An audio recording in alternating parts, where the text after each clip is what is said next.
If you're planning to watch the upcoming Super Bowl, you'll likely see a few ads about Jesus. CNN's Tom Foreman looks into who is behind the He Gets Us campaign and why some are calling this a PR stunt for right-wing politics. There was this controversial figure.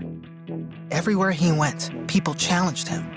The message is stark, arresting, and backed by $100 million. That's how much organizers say is behind this campaign to market Jesus as a patient, loving, inclusive cure for our divisive times.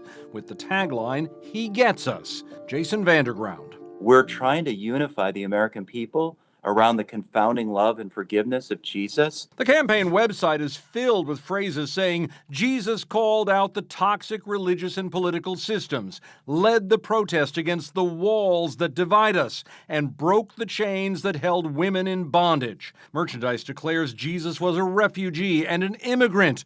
At first blush, it can all read like a stand against radical right-wing politics and related divisiveness. But the campaign pointedly says this is not an attack on anyone.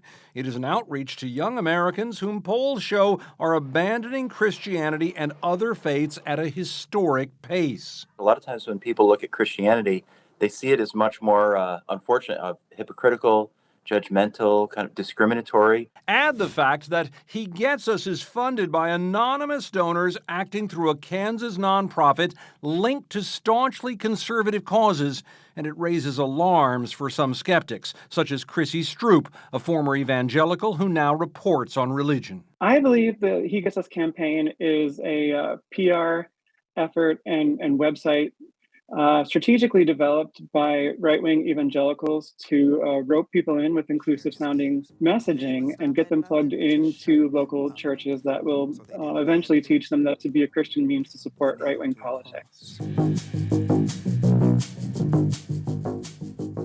On top of that, this whole big money marketing of Jesus just makes some Christians uneasy. So take it how you will. The He Gets Us campaign is still moving forward. They plan to release 2 new commercials during the Super Bowl, where Ad Age reports some 30-second spots are now going for $7 million a pop.